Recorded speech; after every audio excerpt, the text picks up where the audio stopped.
Hello my friends, today in science class we are going to be discussing fossils and we might even do an experiment on it. So to get the ball rolling, does anyone in the class know what a fossil is? And then they would answer with they do, they don't, maybe give an example, and it'll come back to me. Alright class, this is the exact definition of a fossil. The remains or impression of a prehistoric organism preserved in a petrified form or as a mold or cast in a rock. Now, some examples of things that are found in fossils include shells, exoskeleton, and DNA remnants. Now, since we know a little bit more about fossils, we're going to get right into our experiment.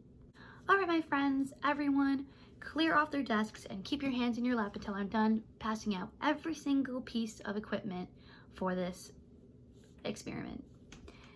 All right, I'm gonna pass out a piece of parchment paper for everyone gonna lay flat on their desks. And then I'm gonna pass out a small piece of dough. Now remember, keep your hands in your lap so your hands don't get sticky.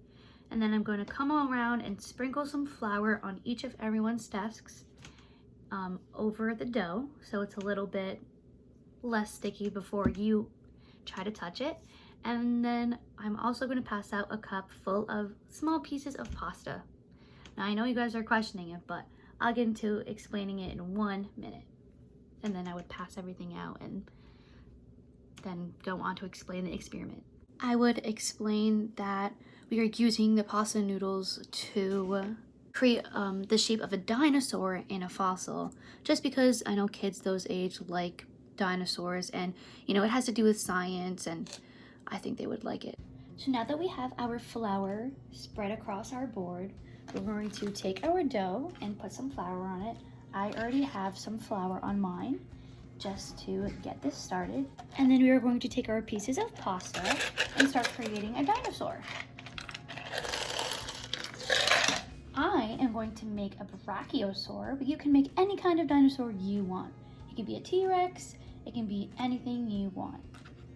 Now, before we put our pasta pieces on the dough, we are going to sprinkle some flour on each piece, just a little bit, because if we don't cover the pasta in flour, then it's not going to stick, and then our experiment won't work.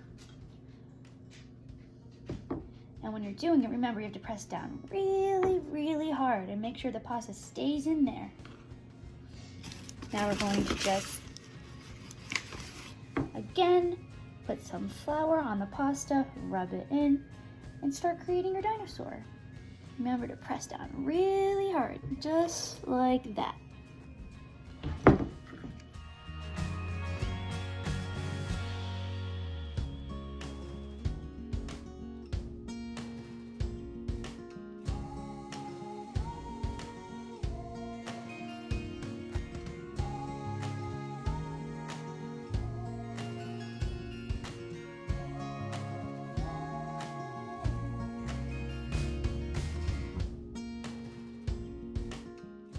Now remember, you want to keep them a little spread out so they have room to be really pressed down in there. I know it can get a little messy with the flour, but that's okay because it's going to be really worth it in the end and see how cool everything comes out.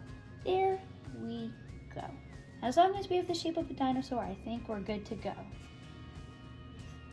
These are his legs right here, and then his body and his neck and his head. Now, if you feel like they're sticking up a lot, you can push them down, just in case. Press them down really, really hard. Make sure that they're staying in there. Now that we are complete setting our pasta pieces as our dinosaur into the dough, we're going to put it on the counter. We're going to go right to the sink and wash our hands. After the students copy down notes about fossils into their notebook, it's going to be almost near the end of class, and so we will go back to our pieces of dough and take out the pastas and see the imprint of the pastas which formed a dinosaur. You will see that that is a mold fossil that we had just made right then and there with our own hands. And this, my friends, is what our fossil looks like after taking out the pasta. You can see the lines and the grooves in the pasta really stuck in there. really stayed in the dough. And it's easier to tell because of the flour. After we've all gone and looked at our own and looked at all of the grooves that are left in fossils, or in this case, our doughy fossil, you are able to put it in your backpack so you could take it home. Thank you for listening, my friends.